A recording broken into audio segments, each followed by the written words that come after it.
He stood at the pulpit, revered as a man of unwavering faith, a pillar in his community, trusted by all who knew him. But behind the serene facade of the Imam, there was a hidden darkness, an insidious secret so twisted, so unfathomable, it would shake an entire town to its very core. A father's love, once pure and guiding, had turned into something grotesque, something that defied all logic and morality. A betrayal so profound it shattered everything the town thought they knew about him. And when the truth finally emerged, it was far worse than anyone could have imagined. The day he took her life, his own daughter, was just the beginning of a nightmare that no one would ever wake from. What drives a man to commit the unthinkable? What kind of sickness lurks in the heart of someone entrusted with the sacred bond between father and daughter? How does a relationship built on trust and devotion descend into such a horrifying abyss? This is not just a story of faith gone wrong. It is a tale of power, manipulation, and a crime so monstrous that the lines between good and evil blur beyond recognition. What happens when the very person who is meant to protect you becomes the one who destroys you? Before we uncover the chilling details of this unimaginable crime, make sure to like this video and subscribe, where we bring you more tales that will leave you questioning everything you thought you knew about trust, betrayal, and the darkness that hides in plain sight. Imam Amir Walker was a man who seemed to embody everything good and virtuous.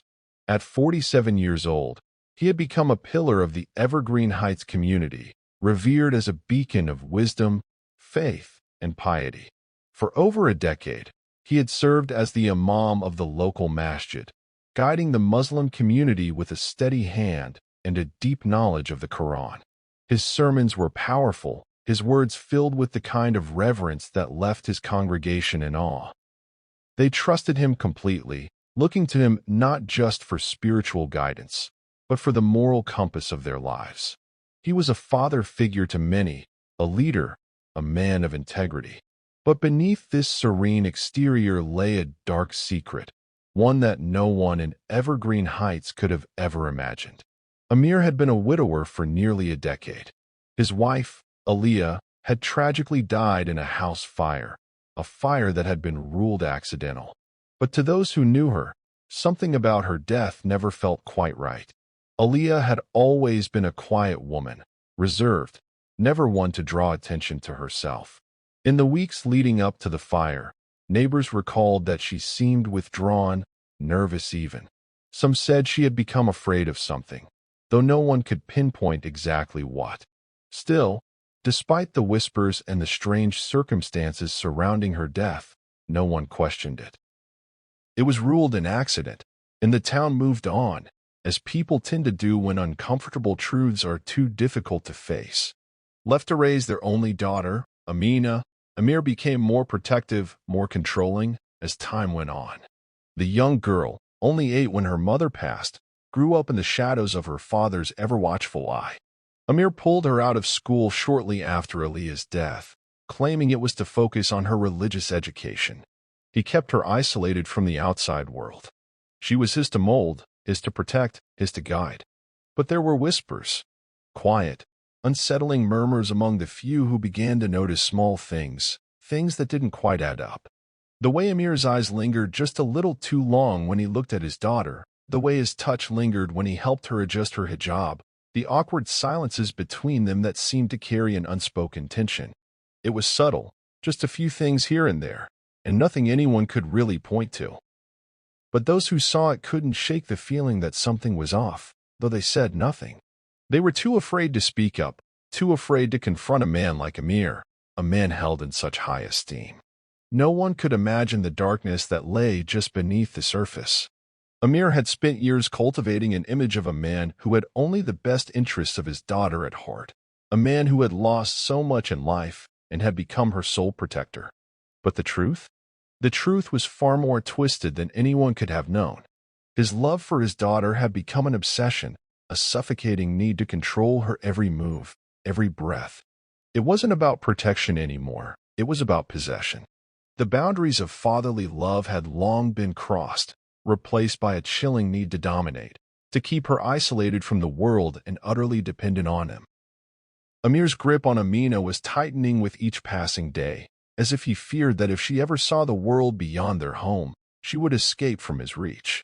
He had convinced himself that he was protecting her from the evils of the world, but in reality, he was trapping her in a prison of his own making.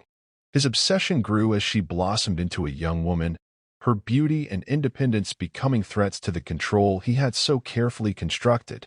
In his twisted mind, her every move was a rebellion. Every glance at another man, every desire to experience life beyond his watchful eyes, was an act of defiance. And to Amir, that could not be allowed. The town of Evergreen Heights had no idea that the real horror was just beginning, and it was a horror that would tear apart everything Amir had once stood for. At the age of 18, Amina's life had been one of seclusion. She had never experienced the world outside the confines of her father's home and the walls of the masjid. Her entire existence was defined by strict religious observances, a life carefully curated by Amir, who controlled every aspect of her routine. She had no friends, no access to social media, no connection to the outside world. Her father's views on modesty and obedience were the foundation of her upbringing, and she had accepted them, as she knew no other way.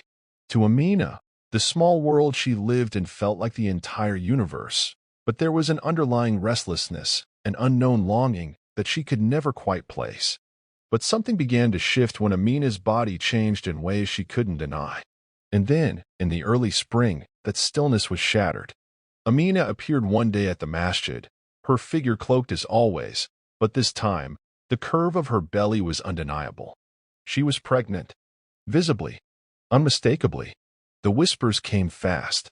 Some assumed she had married in secret, maybe to a cousin, or perhaps to someone from a larger Islamic community in Atlanta. That would have made sense. After all, marriages arranged quietly weren't unusual in conservative circles. But when questions started being asked, Amir had a ready answer. Amina, he said, had gone to stay with relatives out of town. She was doing fine. She just needed rest. No one could visit her. No, she wasn't taking calls. The pregnancy? It was a private matter, and people needed to mind their own business. But the explanation didn't hold water. Not for long. The women of the mosque, sharp-eyed, compassionate, and not easily fooled, started to notice inconsistencies. The timeline didn't add up. Sister Halima, a pillar in the community and a close friend of Amina's late mother, Aliyah, began to grow uneasy. It was as if Amina Walker had been swallowed by the earth. One day, she was a quiet, pregnant young woman standing silently in the corner of the masjid. The next gone. No goodbyes. No announcements. No nikah ceremony. No baby. No pictures. No proof she'd even existed outside the four walls of her father's home. Amir, as always, had a story. She was with relatives. She needed privacy. She was safe. But there was something too rehearsed about the way he said it. Too clean. Too convenient. For Sister Halima, the silence screamed louder than any lie. She took it upon herself to reach out to the so-called relatives Amir mentioned in passing. A cousin in Montgomery, an aunt in Macon, a family friend in Atlanta. One by one, they all said the same thing. Amina? We haven't seen her. We didn't even know she was pregnant. And that was when the unease shifted into dread. The mosque community was small, tightly woven, but proud. They had trusted Amir for years, followed his sermons, honored his leadership, respected his grief when his wife died in that suspicious fire years ago. But this was different. This was a girl, a baby, a disappearance that smelled like rot under a thick layer of perfume. Then, late one night, a call was made. An anonymous tip to the local police. The voice on the other end was trembling. They didn't want to give a name. They just wanted someone to check on the girl. The one who hadn't been seen. The one whose father wouldn't stop preaching about purity while hiding behind locked doors. Officers arrived at the Walker home the next morning. It was a modest house, neat, quiet, deeply religious in appearance. A black flag with Arabic calligraphy hung over the doorway. There were no signs of distress from the outside. But when police knocked, Amir refused to open the door. I'm her father, he insisted through the wood. She's fine. She just needs rest. You people are intruding on a private, sacred life. But the law doesn't bend for holy titles. Not when a young girl is missing. Not when stories don't add up. Not when no one can say when they last heard her voice. A warrant was secured that same afternoon. What the officers found when they entered the house was unsettling. The air was thick, stale, and eerily silent. Amina's room was bare, no clothes in the closet, no pictures on the walls, no sign that a young woman had been living there, let alone one carrying a child. The only personal item left behind was a single Quran on a nightstand, its pages worn and stained with something that looked like dried tears or worse. There was no trace of Amina. No crib.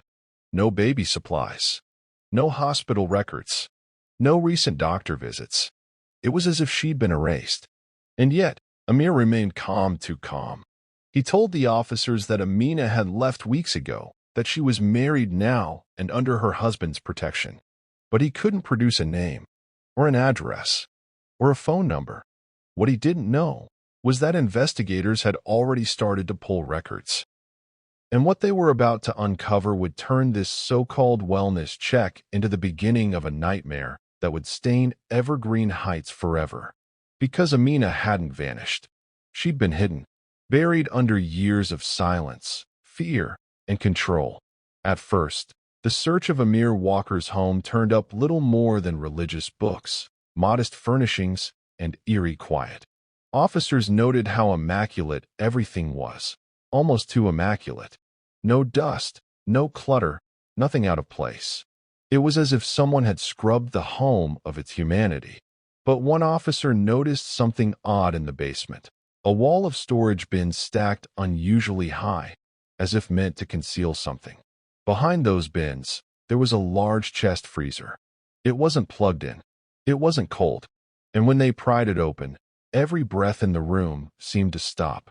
Inside was a burial shroud, tightly wrapped. The fabric was soaked through, stained dark in some places, frozen in others. And beneath it, Amina Walker, 18 years old, silent, still. Her face was bruised, her hands clenched, as if even in death she had resisted. The room fell silent, the kind of silence that screams. One officer stepped outside and vomited in the bushes. The coroner's report confirmed what no one wanted to believe. Amina had been dead for nearly a month. She was 5.5 months pregnant. But the most sickening detail wasn't just that she had died. It was who the father of her unborn child was. Forensic testing was swift and irrefutable. Amir Walker, her father, the Imam, the man of God, had impregnated his own daughter. When confronted, Amir remained eerily composed. At first, he denied everything, claimed she had been attacked by someone outside, maybe assaulted during her time away with relatives. But when pressed further, his stories began to twist and tangle. Then came the phrase no one expected to hear. It was a divine union. Those were his exact words. Divine union. He said it without shame, like he believed it. Like the horror of it had been cleansed by the warped logic he'd built over years of control. According to Amir, God had chosen them. That Amina was purified and special. That they had shared a sacred bond beyond earthly understanding. At another point, he insisted she had seduced him and threatened to expose him. But under that delusion, investigators quickly discovered the rot. Emails, journals, voice recordings, all pointing to a long history of grooming. Amir had manipulated Amina from childhood, removed her from school, cut her off from the outside world, denied her friendships, denied her any version of normal teenage life. He used scripture as a weapon, twisting verses to justify his abuse and isolate her further. She had no one to turn to, no voice outside the masjid, no exit. And when she finally resisted, when she threatened to leave, to tell someone, to escape, Amir did what cowards do. He silenced her. He wrapped her body like a secret and buried her in the cold. When investigators dug deeper into the Walker home, they found more than just the horror in the basement. Hidden behind a loose floorboard in Amina's small, windowless room was a tattered notebook, its pages filled with heartbreak, confusion, and terror. Alongside it, a small voice recorder with dozens of saved files, many of them whispered late at night when Amir was fast asleep. Her words spilled out in hushed tones, some trembling, others defiant. "He says I'm special, chosen," one recording began. "But I feel like a prisoner. I don't get to go outside. I don't get to talk to anyone. I don't even know what day it is sometimes." In another entry, she whispered through tears, "If I ever leave, he says he'll ruin everything. He'll tell people I ran away, that I shamed the family. But he's the one who's shaming me. I just want to be free." These were not just the thoughts of a confused teenager. These were cries for help from a girl trapped in a gilded prison built by the very man the community trusted most. She documented the grooming, the manipulation, the punishments disguised as prayer. She wrote about how he'd twist scripture to suit his desires, how he kept her cloaked in shame, obedience, and fear. But the most chilling entries came just days before her death. "I'm leaving. I have to. If I stay, I won't survive." She had a plan. Amina had packed a small bag, written a goodbye letter, and was ready to walk away from the nightmare. But Amir found the bag first. The letter. The plan. That night, he confronted her in the prayer room, a place that should have been sacred. Amina begged. She told him she didn't want to do this anymore. She told him she was done being his prisoner. And that's when Amir snapped. In a fit of rage cloaked in twisted righteousness, he grabbed his prayer shawl, something once meant for worship, and wrapped it around her neck. He strangled her slowly, methodically, reciting verses as her breath left her body. When it was done, he laid her down, wept over her stillness, washed her body with ritualistic precision as if that could erase what he had done, then held a fake memorial weeks later. He lied to the community, led their prayers, and claimed she had moved away to start a new chapter. All the while, she was dead just feet below where he stood preaching. A girl silenced, a child buried beneath a mask of piety, but with her voice finally uncovered. In journal pages and recorded whispers, the truth rose from the cold and screamed for justice. The facade of the perfect religious leader was shattered in an instant. The community that once revered him was now stunned into disbelief. Mothers clutched their daughters closer. Fathers sat in silence. Congregants tore down his framed sermons. The masjid walls whispered his name like a curse. But even then, even after being arrested, even after seeing his daughter's body pulled from that freezer, Amir didn't cry. He didn't break down. He didn't pray. Instead, he stared at the officers with a hollow calm and asked, "Is she being buried according to Islamic rites?" As if that question could cleanse what he'd done. As if a shroud could cover up a nightmare. But it couldn't, because the truth was no longer hidden. And what the town of Evergreen Heights had just uncovered would haunt them for generations to come. The trial began exactly 1 month after Amir Walker's arrest. The anticipation was electric, an entire community waiting, breath held, to see the mask torn from the man they once called a spiritual shepherd. Reporters lined the courthouse steps before sunrise. Former members of the mosque clutched prayer beads in trembling hands. And in the front row of the courtroom sat Sister Halima, her eyes rimmed red, determined to witness justice for the girl no one had listened to. Amir entered in a plain orange jumpsuit, a sharp contrast to the regal robes and kufi he once wore. He didn't look at the gallery, didn't glance at the photographs of Amina displayed on the prosecution's board, images of her as a child, laughing in her mother's arms, and later, the haunting photo taken just weeks before her death, belly round with life, eyes hollow from fear. The prosecution didn't hold back. They painted a chilling portrait of a man who weaponized faith to twist his daughter's reality, who used the Quran not as a path to God, but as a leash to keep her shackled.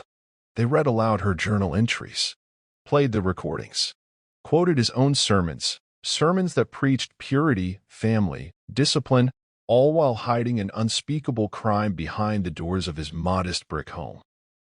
And when the medical examiner testified about the strangulation, describing the ligature marks on Amina's neck, the hush that fell over the courtroom was suffocating. One juror wept openly. The defense floundered. Amir offered no testimony, no apology, just sat there, stone-faced, occasionally scribbling notes, never looking up when his daughter's voice echoed through the speakers, pleading from beyond the grave. It took the jury less than 3 hours to return with a verdict: guilty on all counts, first-degree murder, abuse of authority, unlawful concealment of a corpse. As the sentence was read, Amir blinked once. No reaction. No remorse. The judge sentenced him to life in prison without the possibility of parole. "You used the name of God," the judge said, "to justify the most ungodly acts imaginable." Amir was led away in shackles, stripped of his title, reputation, and congregation. Outside, chaos erupted. Protesters flooded the streets. Activists called for reform in how religious communities handle internal abuse. Major Islamic leaders issued public statements condemning Amir's actions, clarifying that his crimes were a distortion of faith, not a reflection of it. The mosque was closed indefinitely, its gates locked, its name scrubbed from the sign. No one wanted to worship in the shadow of that evil. But something beautiful rose from the ashes. Amina's story became a symbol. A mural was painted on the side of the town library, her face, framed by a golden hijab, as gazing skyward with both sorrow and strength. Beneath it, a plaque read, "In memory of Amina Walker. Silenced by evil. Remembered in truth." Devastating lesson in how absolute control can rot even the most sacred bonds. Imam Amir Walker wasn't just a father. He was a spiritual leader, a pillar of the community. But behind that mask of piety was a man driven by obsession, using religion not as a guide for good, but as a weapon of silence, fear, and abuse. Amina never had a chance to live her life. She was born into a cage disguised as protection, and the one man who should have fought the world for her became the very reason it ended. Could her life have been saved if someone had intervened sooner? What if Sister Halima had pushed harder? What if the whispers were taken seriously? These are the questions that haunt not just Evergreen Heights, but every community where secrecy is valued over safety. So, how do we protect the vulnerable when power is cloaked in holiness? This isn't just Amina's story. It's a warning, a call to action. If this case shook you, if it made you angry, sad, or question everything you thought you knew, then don't look away. Hit that like button and subscribe for more true accounts that peel back the veil and expose the darkest corners of the human soul. Because sometimes the monsters don't hide in the shadows, they stand in the light.